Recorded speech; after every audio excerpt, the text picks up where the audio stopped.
My name is Randy Howell, and you're listening to the Faith and Fishing Podcast.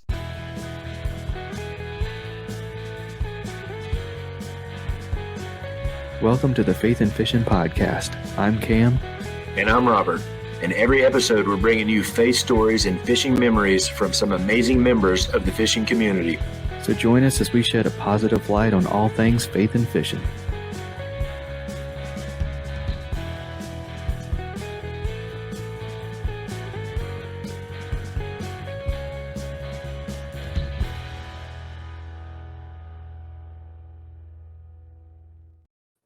Hey y'all, welcome back to the Faith and Fishing Podcast. I'm Cam, and for the moment, I am flying solo. At some point, Robert should be jumping in with us. He is out celebrating his son's birthday tonight, so if he does not end up showing up, we will forgive him for it. But if you're listening, happy birthday, Mason. But yeah, so. I don't have a ton of housekeeping stuff this episode. I will say just a big shout out to everybody who's been listening, everybody who's given us feedback. We really appreciate it. All the positive words of encouragement and everything. It means a lot to us and means a lot that you're listening. I will say. Yeah, I had something for housekeeping stuff and have plumb forgot what it was. So we're gonna go ahead and I do remember. It is the merch store. I just wanted to remind everybody that if you want to support the podcast, we do have a merch store. You can click on the All Things Faith and Fishing link in the show notes and go to that. I think it's called the Faith and Fishing Store is the name of the link there, and it'll take you there. You can pick up a Hey Y'all t-shirt. You can pick up logo t-shirt. The one that says, I don't worry about my problem here. I just fish. And the Lonnie Ellerby quote, just make being a good person a priority. So, or a hoodie or sticker. I know whenever I caught that 7-pounder, the PB, one of the things I did was I held it up to the Faith and Fishing sticker to see how big its mouth was, because I know that sticker is 5 inches across, and that bass could have swallowed it. So, that's going to do it for the housekeeping stuff. We're going to say thank you to a couple sponsors real quick, and then we will jump right into it. If finesse fishing is your comfort zone, something you want to learn better this year, or just something you like to tie on as a Hail Mary pass, Jade's Jigs has everything you need and more, and it's all eco-friendly and lead-free. With an awesome selection of baits and colors, they've got a variety of techniques covered for you. Finesse jigs, underspins, Nico weights, Ned rigs, and more are all waiting for you at jadesjigs.com. And while you're there, use promo code FNF10 for 10% off your purchase. That's jadesjigs.com and promo code FNF10 for 10% off. Get Outdoors Pedal and Paddle is one of the largest canoe, kayak, and cycling retailers in the Southeast, with a huge selection of kayaks, canoes, bikes, and all the accessories needed to experience paddling and cycling comfortably and safely. Get Outdoors helps to expand and educate the paddling community through their free demos held on local lakes in the Greensboro, North Carolina area, and through in-store clinics and on-the-water courses and demos. And we'll even get your new boat rigged up for kayak fishing for you. Stop by the shop in Greensboro, North Carolina, or check out shopgetoutdoors.com to be wowed by their selection. All right, y'all. So this episode, we have a guest I'm really looking forward to. Y'all know, y'all probably tired of hearing Robert and I talk about it, but Robert and I are both podcast junkies, and whenever it comes to fishing podcasts, we are always excited when another one pops up, because it means that it is new content for us. It's a new one that we can binge listen to, or be caught up on, or whatever. But this week's guest is Pete Shandrick of the OneCast Bass Fishing. or OneCast Fishing. He's going to correct me if I'm wrong on the names there, but some snagless jigs and an awesome new fishing podcast that has had some really awesome topics. And I'm going to go ahead and bring Pete in. Pete, man, welcome to the show. Hey, thanks, Cam. Yeah, it's good to be here. Yeah, we're we're the OneCast podcast for the media stuff. So just the OneCast being one word, and then you mentioned the snagless jigs and that product. That's OneCast Fishing. So we sort of fall under one umbrella, but two separate entities to one company. But I really appreciate the chance to come on here and talk to you about kind of what we have going on and faith and all that good stuff. Yeah, absolutely, man. So I'm going to get us started where I first found out about you, and that was on the Carolina Waters Pro Staff team. And anytime I jump on a new pro staff team or group chat or anything like that, and somebody brings up, such and such has a podcast, I perk up and I'm like, oh, really? And I jumped on, and I think the first episode I listened to was your debate on the goat of bass fishing. Yeah. And there was some really interesting, some really good thoughts that y'all had, and some that I did not agree with at all. I think it was you that said that had Bill Dance as your pick. Was that correct? Yes, sir. Yep.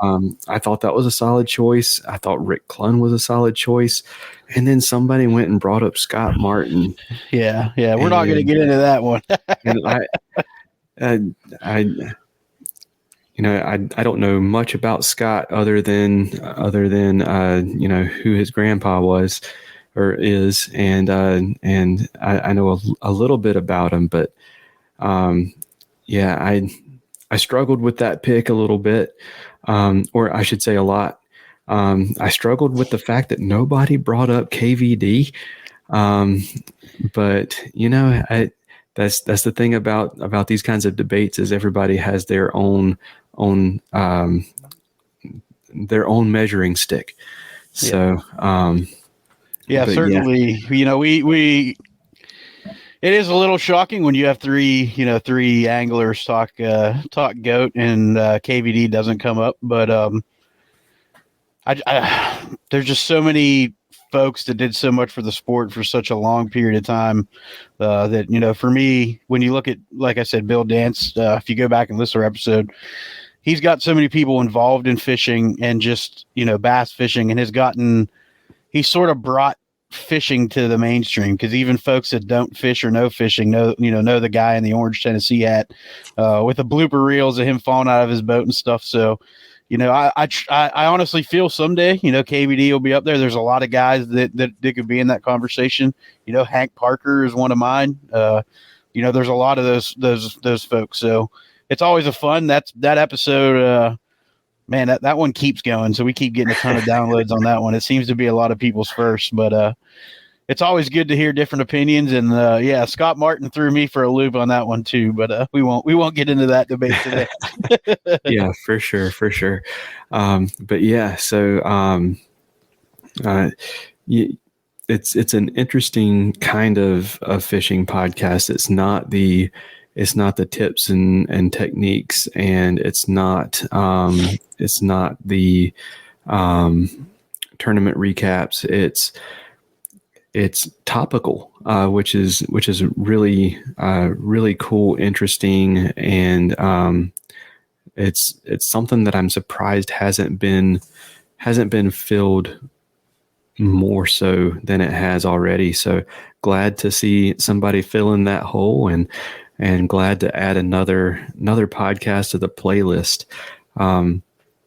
But yeah, so that's the podcast. Let's dive into the snagless revolution, as y'all call it. Tell us about the jigs, man. Yeah. So Ben Huffman started OneCast Fishing while he was still active duty in the Army. He's since got out, but he made all different style jigs like we're all used to with a brush guard. You can buy them on every corner, every gas station, every store. There's a lot of folks making them. And Ben and I met. I bought some of his product. I actually met him on Jordan Lake. Him and I, talked back and forth. I got onto his pro staff, and then he was in a really bad truck accident. Somebody crossed center line and hit him head on, and basically he was in dual wrist splints. He couldn't really use his hands.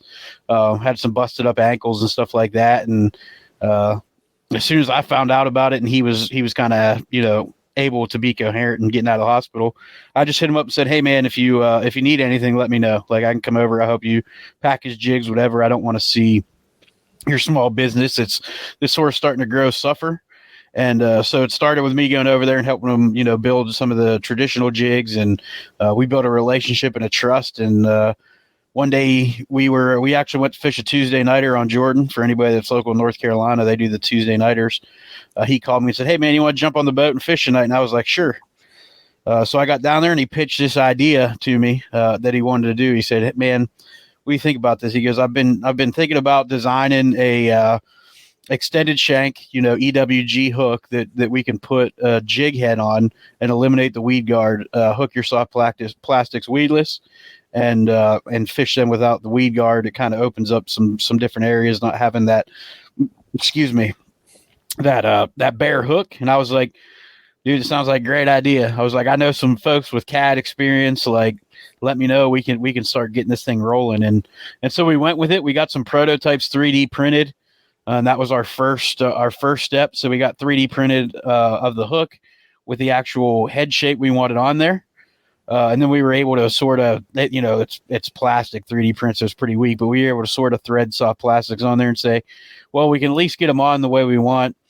Let's go ahead and see about getting the hooks manufactured. So we got that phase done. Then we had to build the molds, got everything in, and tested them for about a year. So what we have, like I said, sort of design is we custom designed a extended shank EWG hook. I didn't even think to grab a hook. I have some out in the boat, but EWG hook that allows us to still spin cast our lead head on there, but then you can hook your plastics Texas style. You don't have an exposed hook. You can tuck the hook point if you want to. So what it did for us was we're able to fish brush piles and some other things where normally you can get a jig in there and you can kind of get it through, but you end up getting hung up. You end up setting your hook into the brush pile or whatever. And what we found is we can slide that Texas rigged jig through there, and it still presents in the same profile as a standard jig with a weed guard. We didn't have any diminishing hookup ratio. In some instances, I feel like the hookup ratio is better because you don't have to try to get that weed guard out of the way and punch through it to get the hook set. It just kind of took off from there. And then we posted a TikTok. Well, Ben posted a TikTok video of the hook that we actually designed for the punching jigs. And a bunch of people said, "Hey, we want to buy these. Like, we want to use those on Carolina rigs or Texas rigs or whatever you want to call it. I think they'd be great." So we went ahead and put like 40 packages on the website one night and said, "Hey, they're there." And in a matter of about 10 or 15 minutes, they were sold out. So now we have the long neck hooks, which were never intended for sale, kind of like a happy little accident. But it has that extended shank. So for bed fishing, for fishing big 5-inch worms, all that kind of stuff, you can get your hook further down the body of the soft plastics you're fishing without having to try to thread it down there and all that stuff. So it's been a wild ride trying to come out with something different. As anybody that's been in fishing or around fishing or spent time on the cesspool I call Facebook, everybody argues. Everybody says this is the worst idea ever. It's never going to work. Don't fix what isn't broken. So being able to take that criticism, get it into the hands of some of those people, and them really see how the product was, and it's been a lot of fun. So bringing something new and innovative to the market and trying to get it out there to the masses. So it's been cool, man. Yeah, for sure. So, so I wanted to ask about the jigs. You have like different types of heads. You have like swim jigs and flipping jigs and punching jigs and all that kind of stuff. What's your lineup look like right now? Yeah, so right now we have a flipping jig, which is like your regular Arky style head, basically. We have that in a 3/8, half ounce, and 3/4. We have a football jig, same weights, swim jig, in the same weights. We have the punch jig right now in 3/4 and 1 ounce. And then we have the bladed jig, so like a chatterbait, in 3/8, half, and 3/4. And then the long neck hooks come 3/0 or 4/0. All right. Silicone skirts and all that good stuff. I wanted to ask, so which of the jigs is your favorite so far that y'all have? Oh man, that's tough because I love to fish a jig, but probably the flipping jig, just because, man, I can fish it and stuff that I normally would have thrown a shaky head or whatever at. I can get that bigger profile, and then if you use a bait with that has a lot of buoyancy, something that floats really well. The way that head design and with the EWG hook, it stands up like really, really good to present that kind of defensive craw pattern. So that's probably my favorite. The other thing that I'll do with it is I'll actually take the skirt off and I'll thread like a 10-inch worm on there and basically just shoot fish a magnum shaky head at that point. So there's a lot of options, with them. The other one would be the swim jig, because you don't have to throw it in and try to rip it off lily pads or anything. You can just throw it up in there and crank it through that stuff, reel it over the top, because you don't have that brush guard or exposed hook, so you don't have to worry about anything getting in between the brush guard and hook, getting hung up. So those two have really been my favorite to this point. Nice. So whenever you're fishing that flipping jig, and sorry, the dog's right here, and she's begging for some water. I have to fill that up in a minute, but yeah, whenever you're fishing that flipping jig with the EWG, does anything change in how you're presenting that bait in terms of like how you're working the lure, any of that change? Yeah, no, that's a great question. No, I fish it exactly like I would a jig that has a weed guard, drag it, pop it, just try to figure out what the fish want that day. I will say that, like I said, the big difference is I have no hesitation at all to throw that into the middle of a lay down, pitch it into the middle of a brush pile, throwing it up into rock, anything like that. Before you might have thought, maybe I shouldn't flip this jig up there in that big old brush pile, because I'm probably not going to get it back. I'm telling you, man, that thing will come through there like butter, a hot knife through butter. And so it's opened up the ability to fish that jig, like I said, in other areas. But as far as changing the way I'm presenting that bait, or areas traditional areas I'm fishing, I'm doing the exact same thing as I did before. All right. And what about rod setup? What are you throwing that on? I throw pretty much. I usually have 4 of them on my deck, but 7'3" medium heavy cash and worm jig rod. I usually the Icon. I do like the Cruise too, but I just like that 7'3", medium heavy up to a half ounce. It gives you more than enough to be able to throw that thing a mile. And if you've ever fished with a cash and rod, that medium heavy. I call it almost like a medium heavy because it's got a really, really soft tip and the fast tip, but it's got enough backbone that when I stick a fish, if it's in brush pile or up under a dock or whatever, I don't have to worry about grinding it out of there. I got plenty of backbone in the rod, and even making like I said, making those long casts, there's enough backbone to drive that hook home. So that's pretty much my go-to for throwing a jig. And are those hooks, are they heavy gauge? They are considered heavy gauge, but they're not as heavy as what you see like in a normal jig hook, if you will say. But I can tell you that I had the same green pumpkin flipping jig tied on to a rod for probably 8 months.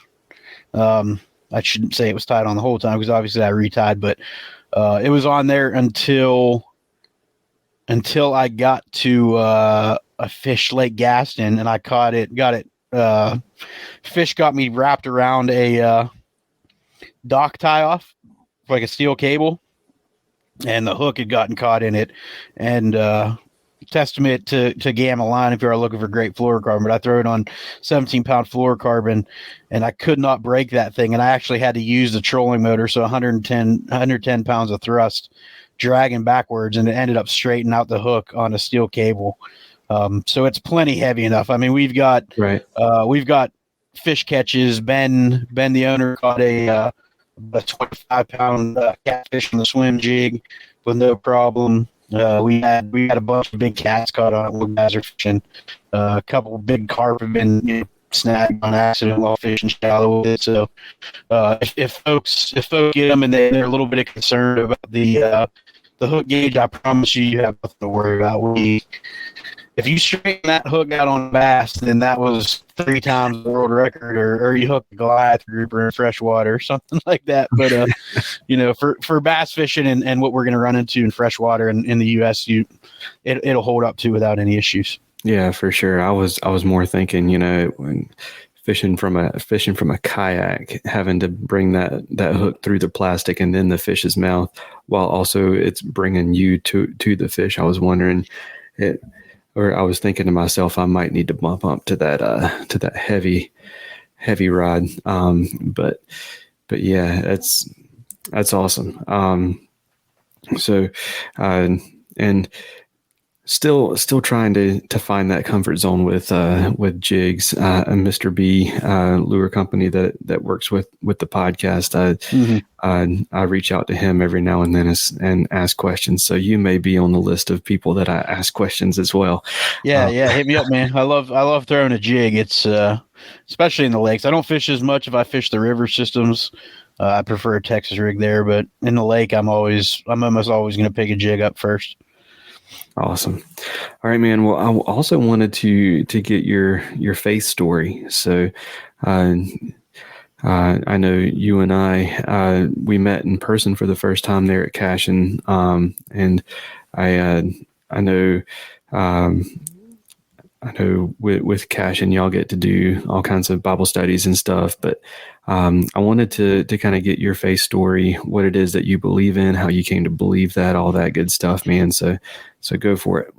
Yeah. So this is, I guess the best way for me to do this is just to share a bit of my testimony and kind of how I got to where I am. So growing up, I didn't come from a super religious family. My mother believes in God, believes in Jesus as a savior. She, silently would pray and do her thing, but she never forced it upon us as kids. Never went to an established church growing up outside of, my grandparents were very, very devout, Roman Catholic, practicing Roman Catholics. And so Easter, Christmas, or any time they would watch us. If my parents got a weekend away or something, we would go to the Catholic church. And, really that turned me off a little bit because, those super devout, Catholic churches are very fire and brimstone. This is the law, and if you break it, you'd have no redemption. It's not what I interpreted the Bible and Jesus to be. So, I was always, I've heard somebody, I can't remember who it was, use the term Christ curious. So I was always curious, but I never really had that outlet or took the step to kind of find my way or learn about Jesus. And then I got married young, definitely for the wrong reasons. And got married to a woman. I call her my practice wife. That sounds terrible, but got married to her, and she had no religious belief. She was all but an atheist. So we never had those conversations. Jesus wasn't a part of our marriage. And things, went okay for a little while, and then they started to not go okay, and she was unfaithful and those things. But in the time as our marriage was coming to an end, I lost my best friend, who basically was like my brother. We had been inseparable since grade school, did everything together. And he was killed in a car accident. And so I was in a pretty bad place. And then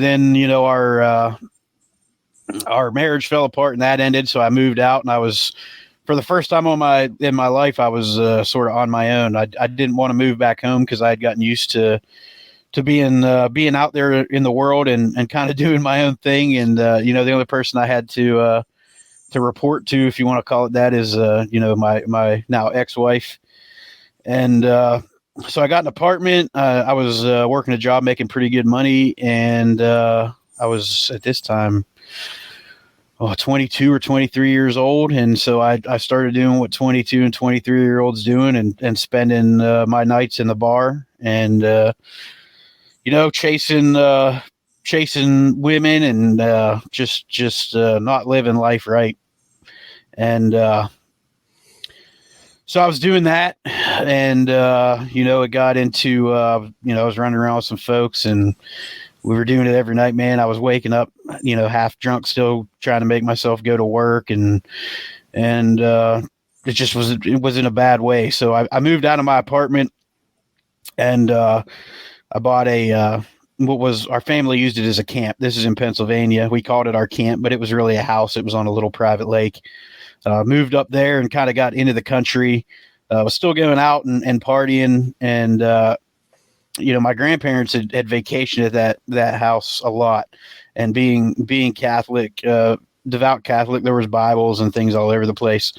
And I don't know. I went out one night and had one of those nights that I don't remember, and I woke up, and my truck at the time was parked half in the driveway with the door half open, and I was sitting there, and my grandfather gave me my grandmother's rosaries, and I just kind of threw them in a drawer, and I opened up that drawer, and the rosary was there, and it was inside the Bible, and it was actually tucked in there, and I opened it up, and I looked, and it was right on the 23rd Psalm.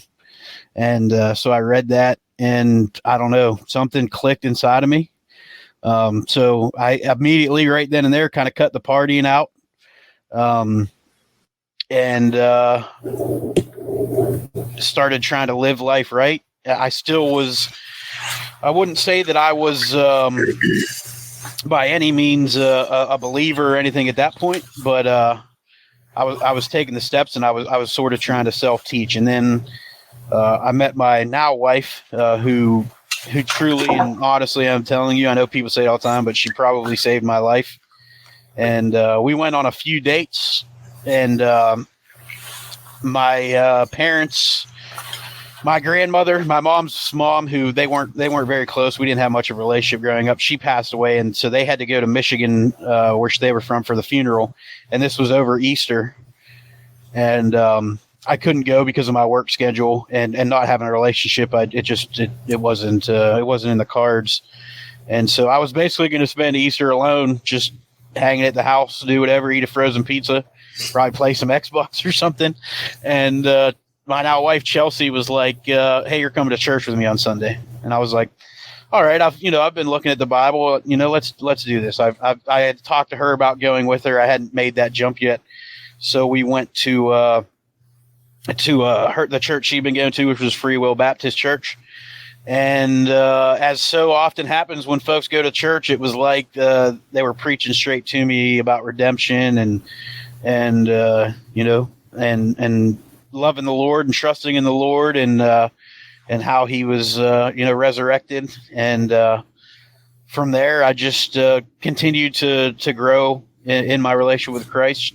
She helped me. I started going to church and learning every Sunday, and so I was saved. I was baptized as a baby because being Catholic, they make that decision for you and have you baptized as a child. So I was baptized, but I hadn't given my heart and my life to Christ at that point in time.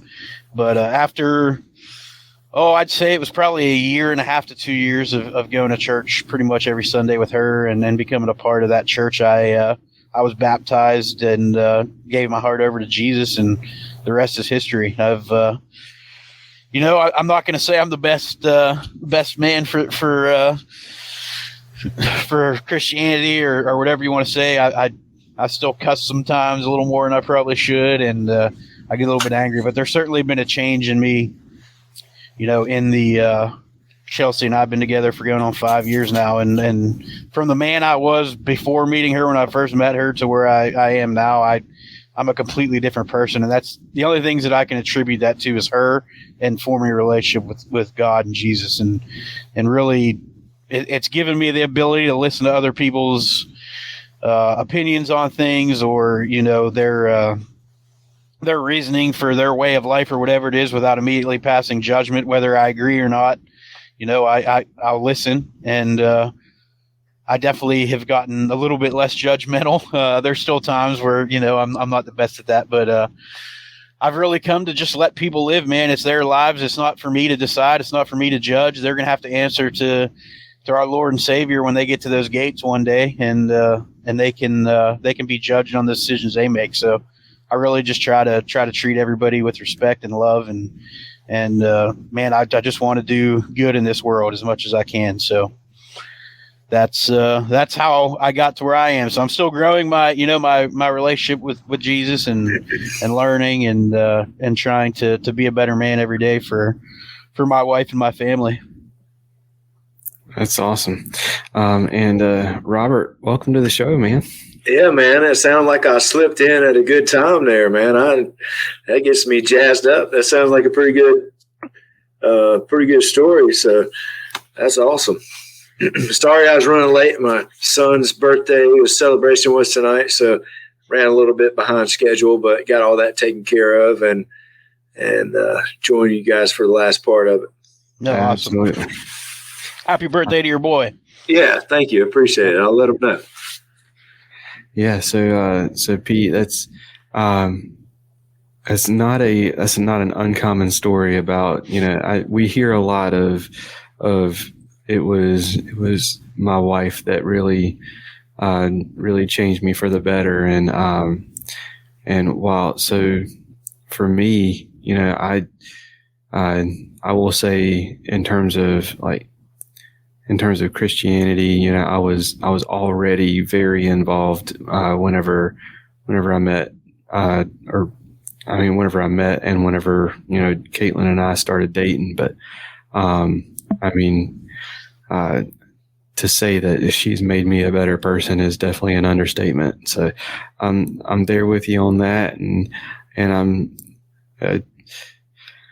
I always love hearing those stories of. It was not a Damascus Road experience. It was not it's always been their experience. It's just been a like little tiny chisel that's just been molding you over and over and over again until you finally become the man that you are today. So that's awesome. So there are a couple questions that we always ask all of our guests, and as a first timer, we gotta bust out these questions for you. Awesome. So I always like to ask. It's one of the favorite questions that I always get to ask is, what fishing story or memory means the most to you? What fishing story or memory means the most to me? Man, there's so many. I've had so many, amazing experiences. I've been blessed to be able to have fished and, spent a lot of time fishing my whole life. But honestly, I would say memory or series of memories was Chelsea, my wife now, when we first met. She had done a little bit of trout fishing and kind of creek fishing and stuff up there in Pennsylvania. Never really bass fished or anything. So she always thought we were goofy when I talked to her after the fact because we were out there throwing around little plastic worms and stuff. And she didn't understand it. But pretty much every night when she would get home from work, we both had pretty normal 9-to-5 jobs. We'd get home. But we would go out behind the house where I was living. I said I lived on a little private lake. It was it's maybe 15 acres, 10 acres there in Pennsylvania, and it's got a bunch of small bass in it. There's so many bass in it that they're stunted, so they're all like 8-10 inches long. And we would go out there and fish, and I taught her how to fish Cinco on a spinning rod, and we were doing all this stuff. Well, there was one night she came home, man, and the wind was blowing. You can't really put a boat on there, so it's just I got a little aluminum rowboat that you row around there, and she's like, let's go, and I'm like, okay. So we go around, and I can't really fish because I'm fighting the wind. You guys know in a kayak, being in a little rowboat, I'm out there trying to keep us somewhere. We got down to the end of the lake where the wind was pushing into the dam, and she pinched it up there into the into the riprap, and she brought it down, and she sets a hook, and she goes, I'm snagged. And I looked at her rod and I said, "You're not snagged. Let's let that fish go." And for that pond, it was maybe about a 3.5 or 4 pound largemouth. But I'm pretty sure that was the moment that she was hooked, and to see how excited she was to catch that big old bass, and it was it's one of my favorite memories and one I'll never forget, and really drove our passion. And she started tournament fishing with me and spending more time on the boat and stuff. So it's been it spurred that side of our relationship, and man, it's been great. And I see Robert's got the duck decoys and stuff behind him.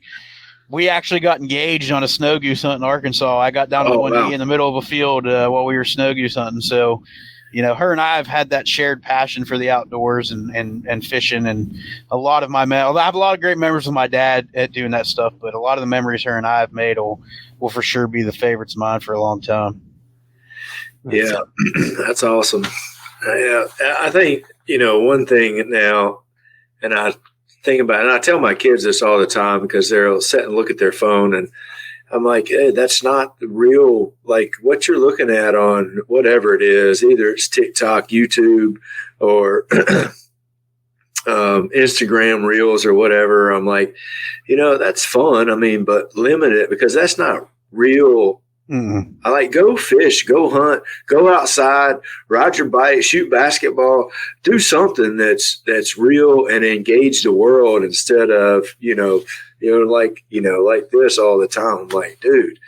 And so just to hear you talk about your relationship with your wife and you guys spending time doing that stuff, and I mean, just hopefully we can keep passing this torch down to the next generation, and because the numbers of fishing anglers and people that hunt, is getting less and less. So yep. We definitely have to make sure we're still doing that and get people outdoors. Yeah, I'm so glad that we didn't have phones and that when I was growing up. Yeah. Because, man, I was in the woods on the bike. I was out with a BB gun every day, hunting in the woods all summer, and get home from school and you would grab the BB gun and head down to the woods, and some good stories there. I remember my dad I'd go out there with the BB gun and come back. Oh, did you get anything? And I said, yeah, I shot a couple blackbirds, whatever. He goes, well, if there's no feathers and it didn't happen.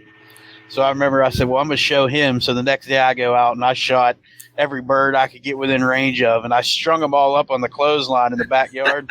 So when he came home, they were all hanging there. And I said, there, I got the feathers today, old man. You see, I did get some birds and stuff like that. But, I feel blessed that I came up as technology started to grow. So we had a little bit of it, but it wasn't our lives, man. We were out there fishing. We were out there hunting all through high school. It was like, get out of school, my buddies and I would jump in the vehicle, whoever had one that had enough gas in it to get somewhere, and we'd have rods and reels in there, and we'd be, heading to the river or creek or whatever to fish. That's what we did on the weekends, fish and hunt. Yeah. It's just like you said, hopefully hopefully there's enough of us that will get our kids, or if we aren't blessed to have kids, we'll help get other kids who are interested involved. Because one thing we see all the time, and I'm sure y'all see it too, is there's kids that want to do it and they just don't have anybody in the family that'll do it, and we'll show them how to do it. So as sportsmen, we need to be willing to step up and try to help those kids and get them involved as much as we can, because if not, we're not going to have it as we get older. They're eventually, it won't be there.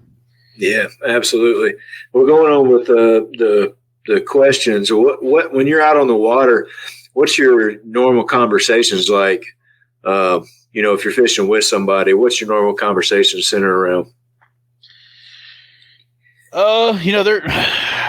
There's a lot of talk about, what's going on today, but I'll be honest with you, I don't talk a whole lot when we're fishing. I just kind of try to be in the moment. And, my dad's still with us, God bless, but he had a major heart attack at 55 years old out of the blue. He's a super in shape guy, exercised 6 days a week, lifted, did all that stuff, but he actually suffered a cardiac arrest. They had to shock him, bring him back.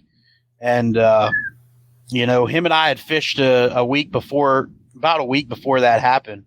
And he had caught some nice largemouth, and he lost that week when it happened. So I showed him some pictures, but I really gained an appreciation. Like, we don't know what tomorrow is going to bring. We don't know if that day on the water is going to be our last day. So I don't talk a whole lot, if I'm honest with you. If I have somebody else that,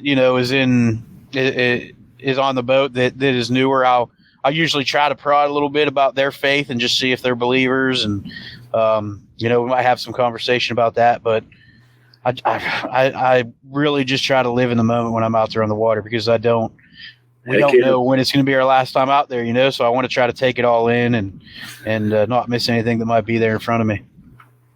Awesome. Yeah, heck yeah. All right. So with all of our guests, I told you this before we got started, we always do a what's your favorite segment. And we are going to get that started in just a second. But first, I wanted to ask, Robert, do you remember the first timer what's your favorite questions? You got them? I think so, yes. It's been so long since we've had a first timer. I wanted to make sure. We've had a string of repeat guests, so I think I scrolled back far enough, so I think I'm good. All right. Well, we are going to dive into that right after this. A huge selection and crazy fast shipping is already enough to turn heads as an online tackle shop, but Omnia Fishing sets themselves apart with their ambassador program. With Omnia, you can send in fishing reports for your local lakes that recommend baits, structure, tactics, and gear. And when another angler takes your advice and purchases something from your report, you get credit for it to spend at Omnia. The best part means that with Omnia Fishing, you can shop by lake and purchase baits and gear that are proven to work where you're fishing. To get started, go to omniafishing.com and use promo code FNF15 to save 15% on your first order.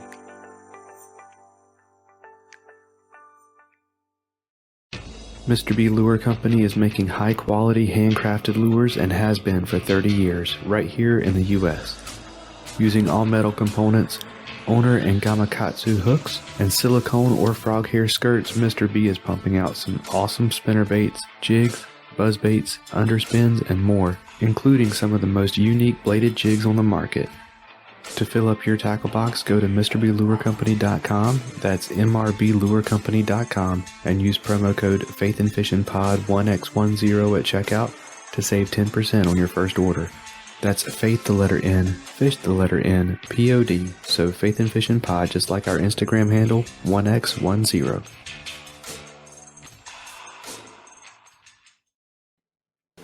All right, so Pete, to start us off, what is your favorite scripture?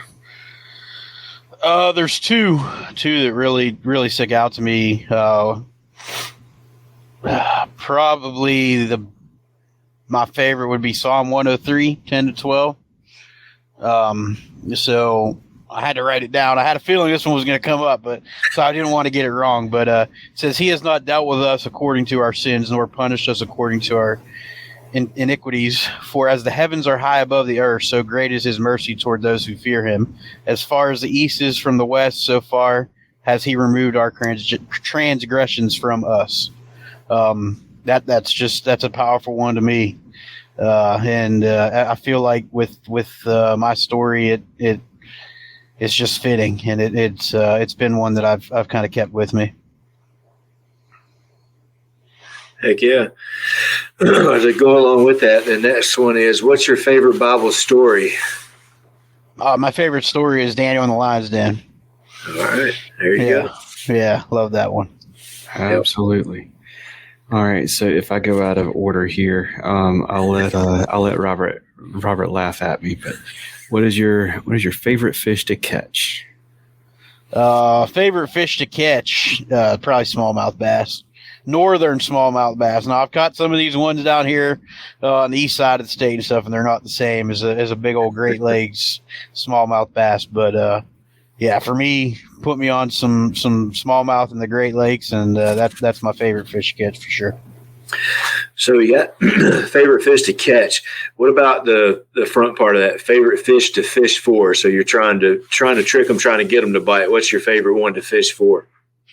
No, I'll be honest. For fish for would be these like North Carolina largemouth, man, because to me they're some of the toughest fish in the country, and I've been blessed to chase bass sort of all over the U.S. And if you can catch a fish in North Carolina, I promise you can catch a largemouth anywhere in this country. And it's frustrating at times, but it's been my favorite to fish for sure, just because of the challenge and being able to trick them into eating. All right, that makes me feel a lot better, man. Yeah, we don't suck so bad, huh? All right, man. Go ahead. No, good. All right, what's your favorite fish to eat? Walleye. Yep, that's another one. You probably don't see it a whole lot down here, but you can't beat a bunch of walleye. A little bit of lemon, throw them on the grill, and it's about the best eating you're going to have. I'm looking forward to trying it one day. I hadn't gotten a hold of any yet, but I look forward to getting an opportunity to try some. So what about your favorite fishing snack? Oh, man, I'm not good about eating when I'm on the boat, when I'm fishing, but just beef jerky, whatever, some kind of beef jerky. Usually I always have that on the boat if I'm going to go. So that's sort of my go-to. All right. Any particular flavor or brand that's your go-to? I'm trying to think of the brand. I can't think of it right now, but it's a sugar-free, so they don't really over flavor or anything. It's just a good natural jerky. I'll have to go back and look at the name, which one it is. It's in a yellow bag. If that helps anybody figure it out, but that's my go-to. I usually keep a bag of that somewhere in the boat. The Country Archer, is that it? That might be it. Yeah, I think that is it. Yep. Yeah, my wife just texted me. She can hear me in the other room. She said it's Tillamook. That's the one I like. So. Tillamook. Okay. Thanks, babe. All right. Don't need GPS coordinates or anything, but your no secret spots. Just your favorite body of water to fish. Lake St. Clair.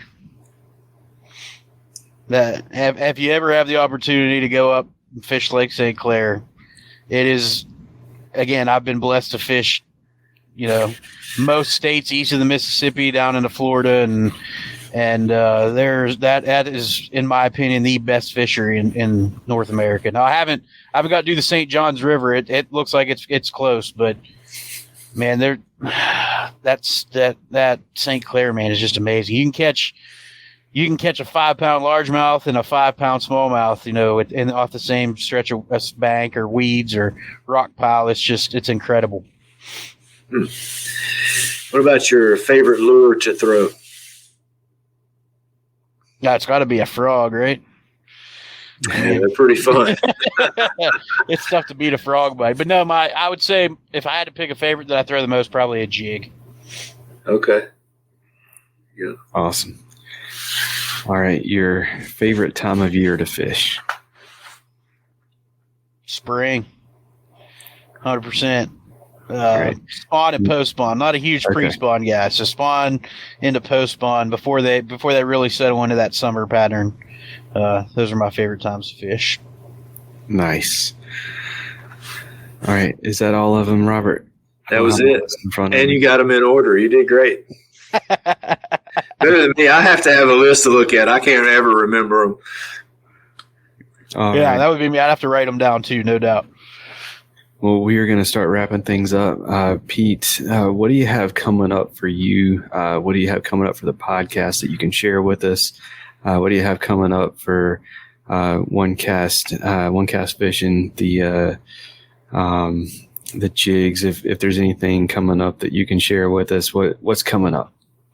Yeah, for sure. So we don't have a whole bunch of new product or anything coming this year. There will be some, so I don't have anything great to share there. But when's this episode come out? Will it come out before the Bassmaster Classic? So this episode will come out a week from today. Okay, so yeah, if you're listening to this, we're just now getting to Tennessee. We would have got there today into Knoxville for the Classic. So OneCast Fishing will have a booth there. Booth's 4013. So if you're going to be there in Knoxville, come say what's up. Holler at us. Check out the jigs. We'll have some show specials and stuff going on. Podcast for you guys. I know both of you are kayak anglers. So episode coming out tomorrow. I have Corey Dreyer with Hobie, fishes the BOS, fishes KBF. He's going to be on. We have a really good conversation about selecting kayaks and kayak fishing in general. And then next week episode we'll release is with Casey Reed, another guy, kayak fisherman. You were at the kayak. Did you come to the kayak class at Cashin? Yeah, I did. Robert did. Yeah. I thought I saw you there, Robert. I knew you looked familiar. So we got Casey coming on, and that's a long one. That's almost 2 hours, and man, we just talk about kayak fishing and what he does and his setup and stuff like that. Then we got some NPFL angler guests coming on, and if you want to give us a listen, we're the OneCast on all the streaming platforms for podcasts. We do have a YouTube channel. I know that's not huge, but if you go to OneCast Fishing, we have the OneCast playing on there on YouTube. Other than that, we're just trying to keep it topical, like you said. We don't want to be the technique and talk to a professional angler about his last tournament recap. We do a little bit of that just because you sort of have to if you're an outdoors fishing podcast. It's an item people want to talk about, but it's not our focus. So even when we have some of the pro anglers and stuff that we have coming on or have had on in the past, we don't just talk about their tournament or what they do on tournament day. When we had Destin Demarian on a few months back, we talked about life on the road as a elite series angler and fishing the other circuits as a pro, fishing the opens and the EQs. We don't want to be that cookie cutter. Well, how'd you catch them on Guntersville last year and stuff like that. So we want to get into those things that people don't think about. There's a lot more to it than just camera flashes and autographs, when you get to be a professional angler. And if you listen to some of the guys and gals that have told their stories, they get to a certain level and they think they made it and sponsor dollars are going to come raining. And that's just not the way it is. So, trying to share that with folks and share our opinions on things like who we think is the GOAT of bass fishing. And our last episode, we talked a little bit about ramp water etiquette. We talked about the F1s, the bass stocking program that they're trying to get going here in North Carolina. So we talk about a wide range of topics. We're not a lot like y'all's podcast. We're not just a cookie cutter professional bass fishing podcast. So appreciate anybody that wants to check us out, and really appreciate you, Cam and Robert, for having me on to talk a little bit about it and for listening to us. And for anybody listening, if you're not going to see us, give us a follow, leave a comment. We have a pretty active Facebook page. We do a live session every Friday night on our Facebook where we talk with our listeners. We have guests on there to talk to them outside of the podcast. So if you want to get in and kind of see what we're about, we'd love to have you. Absolutely. And wanted to give you an opportunity to shout out sponsors, pro staffs, anybody that makes fishing easier for you. You want to say thank you to, all that good stuff. Yeah, definitely. I want to thank, Carolina Waters, my newest one. Cam's on with them. Great company, great apparel. I'm super happy to be on with them and using their stuff. Cash and Rods, made right here in, yep, there you go. Got that Carolina Waters koozie on the Coke there. Cash and Rods, American made. I'm not sponsored by them or anything, but I truly believe in those American-made rods made here in North Carolina. Getting to meet those guys. My wife does work there, so I guess I have a little bit of insight. But we were customers long before she was employed there. And if you're on the fence about it, go in there, meet the folks behind the product, get a tour. They'll take you on a tour. Definitely check them out. Great company with great people. OneCast Fishing, they're I was with them before we started the podcast and everything, with the jigs, the new snagless jigs. I know you have a jig sponsor, so I don't want to step on that, but if you want to try something different, if you're looking for another small U.S. company, veteran owned to try out, check us out. Give the snagless jigs a try. Gamma fishing line, man, best fluorocarbon I've ever used, and I've tried them all. It's also a product that is imported here, and Dale that owns it up in Pennsylvania. When he gets the fluorocarbon, he has a whole, I'm not going to try to quote it because I don't know, but he has a whole scientific process he does to when he gets here, and he actually, when they stretch fluorocarbon, it breaks down some of the fluorocarbon, and he has a process to basically bring it back to its original strength. So, I absolutely love that stuff. Definitely something to check out. I'm sure there's other ones I'm missing, but those are the big ones that are able to keep me fishing and help us with the podcast a little bit and all that good stuff. Absolutely. And I know you've already shouted it out for the podcast, but any social media stuff you can any if listeners want to follow your adventures, want to see what Pete Shandrick is all about, how do they find you? How do they follow you? Yeah, you can. I'm on all the platforms as Pete Shandrick Fishing, so that's where I post all my fishing content. So yeah, if you type it in on Facebook, Instagram, TikTok, I sort of have a YouTube. I don't really do anything, so I don't. You don't need to go over there because I don't have time to edit and make YouTube videos with everything else I got going on. But I try to post the TikTok, Instagram, Facebook pretty regularly just to keep up with what's going on. Absolutely. Well, Pete, man, thank you so much for coming on the show. It's been a blast. I enjoyed getting to know you better, and I enjoyed hearing your story, brother. Yeah. Cam, Robert, I really appreciate y'all having me on and, shared that testimony. I want anybody listening to this to know that there's only about 4 other people that ever heard that before today. My wife had never even heard the whole thing. I shared it with a men's group at our church before I was saved back in Pennsylvania. So, it's out there for the world now. So, I appreciate you giving me an opportunity. It feels good to share that with other folks. And, hopefully if anybody's listening out there struggling, kind of going through some stuff, Jesus really does save. So, put your faith in him and things will get better. I promise you. There you go. That's awesome. All right, man. Thank you again. Yep. Thank you guys. Appreciate it. Yes, sir. If a fly rod is your weapon of choice, check out Atollas. Their Fly Caddy is the most convenient way to get your favorite flies to the water or just keep them handy by clipping it to your hat, truck visor, backpack, rod case, or just whatever. You can also bundle it up with flies from independent fly tires that Atollas has teamed up with through their Fly Light project. Choose from bundles specializing in redfish, carp, saltwater, or freshwater. head over to atollas.co, that's ATOLLAS.co, to get your fly caddy today and use promo code faithnfish15 to save 15% on your order. That's faith, the letter N, fish, the number 15 at checkout for 15% off.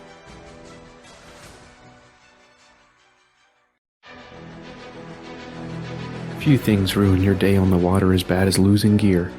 But with the retrieval devices for fishing rods, action cams, bow fishing bows, and more from Save Your Outdoors, you don't have to let dropping your stuff ruin your day because you can get it back.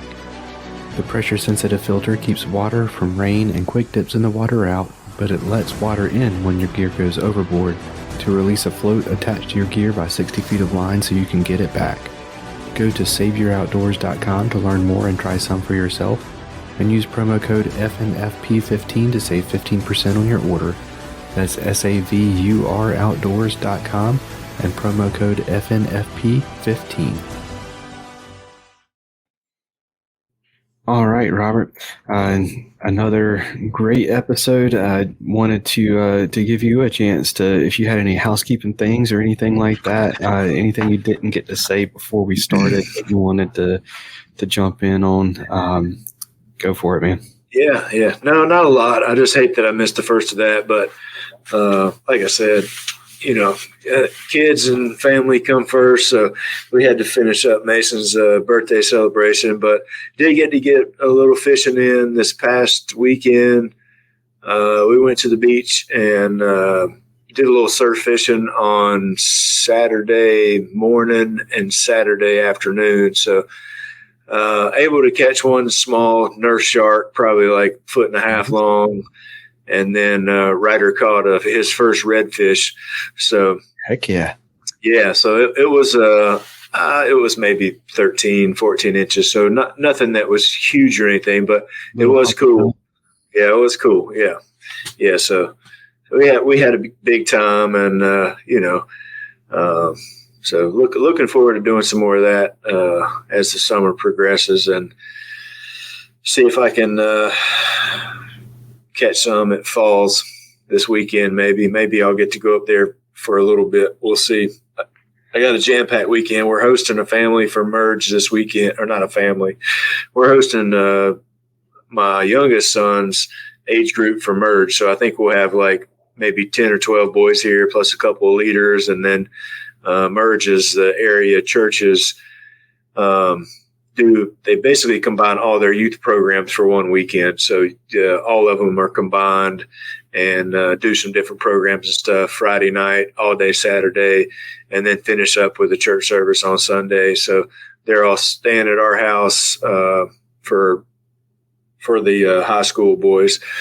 So that'll be interesting. And then I'm going to try to sneak in and fish the tournament for a little while on Saturday. So we'll see how that goes. I will be fishing Saturday, that tournament. So this is my first time on Falls. So, and of course it's going to be right after a big cold front rolls in. So we'll see how it goes. But, I'm comfortable saying this now because this episode will air after the tournament. But what I did was I called Outhouse Tackle today because they're right on Falls and that's their home lake. Yep. I called him and I was like, hey man, I've never been on Falls. I need you to give me, where would you start with this weather pattern that we've got coming through? And he's like, it's going to be rough. But we'll see how it goes. Hopefully, it's definitely not going to play to my strengths, but hopefully I'll be able to get some sort of reaction bite going. But we'll see. And if nothing else, maybe I'll hook something for the wild card that we've got. There you go. I want to get one fish on the board just so I can place and get some points. And if I get one or two fish, I'm heading out and coming back here to help with the Merge church stuff. So hopefully I can get one or two quick and then get back to what I need to be doing. But I don't want to miss the points opportunity for that. So yeah, for sure. Yeah. All right, man. Well, another huge thank you to Pete for coming on the show and sharing his story with us. as always, his links will be in the show notes. Just for you to follow along with him, and the All Things Faith and Fishing link will be there. That's got all of our sponsor links. It's got the YouTube channel. It's got, like I said at the beginning, the merch store. It's got anything that has a link for Faith and Fishing. It will be up there. So y'all give that. Y'all check that out. It's got our Omnia profiles, all of that good stuff. So let's go ahead and get ready to close it out. I'll say a quick prayer for us, and then we will close it out. Let's do it.